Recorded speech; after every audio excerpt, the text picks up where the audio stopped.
Judean lowland in the ancient settlement of Beit Guvrin, near Kibbutz Beit Guvrin and near the old city of Maresha. As with Maresha, Beit Guvrin is also located at the crossroad between the main cities of Judean mountains, which are Jerusalem and Hebron, and the cities by the sea, those are Ashkelon and Gaza. In order to understand the historical context in the construction of the amphitheater, which we will visit shortly, a brief history review of Beit Guvrin.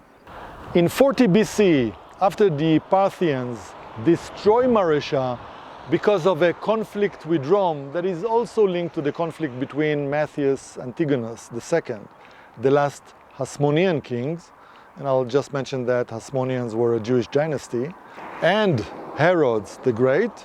So after Herod, under the backing of Rome, finally takes control of the region, the power shifts from Maresha to Beit Guvrin, while in parallel, the Jewish population increases with time at Beit Guvrin. 100 years later, in the years of the Great Revolt between 66 and 70 CE, the settlement was severely damaged during Vespasian's occupation of the city. Vespasian, to be appointed shortly as the Emperor of Rome, killed about 10,000 of the inhabitants of the place, and after the conquest, and in light of the strategic location and the favorable conditions for parking troops, the Romans stationed a garrison in the city.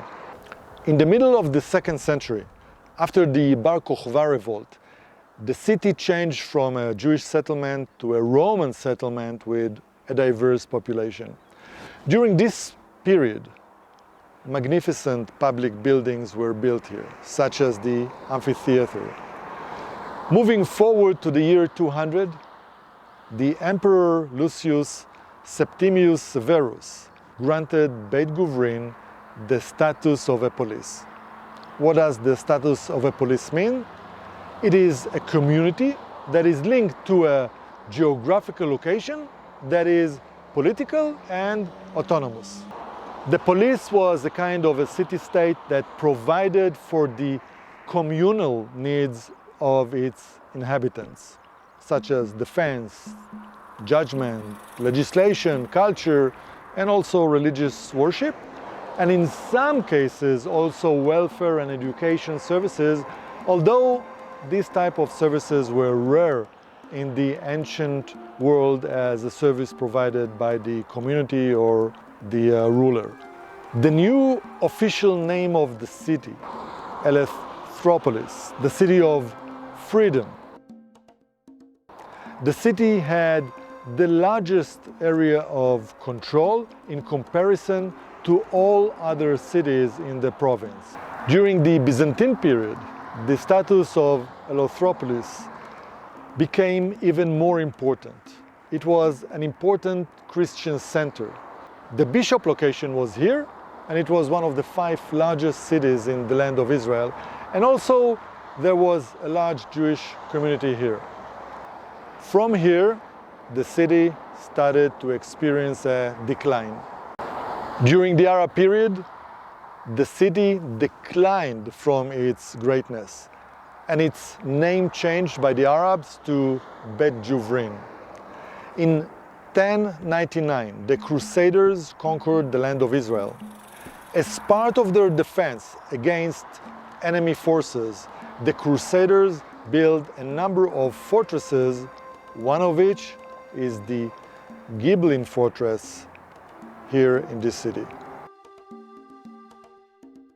We are in an impressive amphitheater. The amphitheater is a kind of an amusement facility whose activity was accompanied by bloodshed for the enjoyment of the thousands of spectators. What are the different types of fighting that took place here? So, gladiator fights, which are professional fighters who fought each other, and the winner were rewarded with money and great honor. There was human animal hunter combat and also battle of prey animals during which humans, armed or naked, chained or free, were thrown into the arena. Who watched these horror shows? They were especially liked by the soldiers of the Roman legions, and it seems that amphitheaters were built in cities near which units of the Roman army were stationed. The amphitheater was part of the Roman culture. Other amphitheaters were found in the land of Israel in Beit Shean, Caesarea and Nablus. The elliptical structure is on a flat area on which a huge vault was built in an oval shape. The facility here included 11 rows of seats and a total space for 3,500 spectators.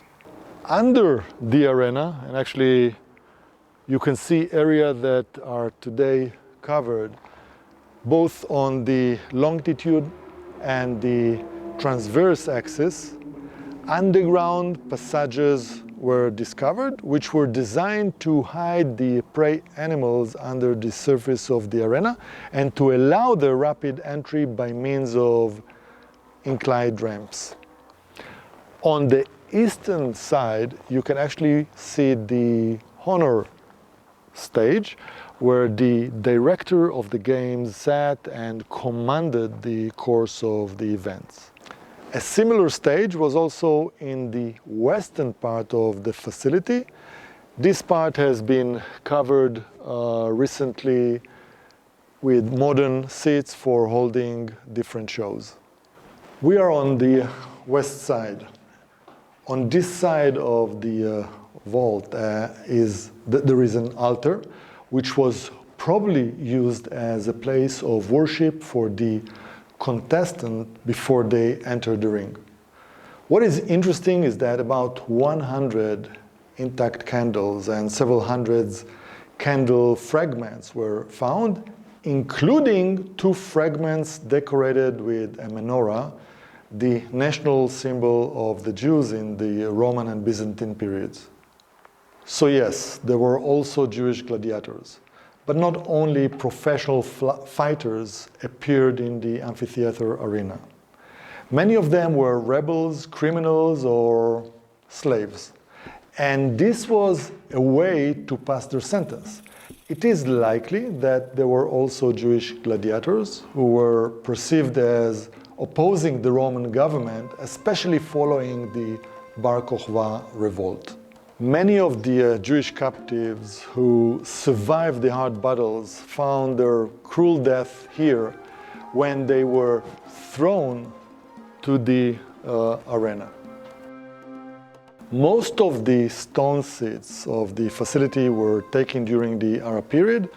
Some were incorporated into secondary construction, and others were apparently thrown into the kilns, where they were burned in order to produce lime. The amphitheater in Beit Guvrin functioned until the second half of the 4th century. Apparently, the facility was destroyed in the severe earthquake that struck the country in 363 and has not been restored since. We've reached the end. And as usual, I have a question for you. What is the largest Roman amphitheater in the world, and in which city it is located? The answer will appear in 5 seconds.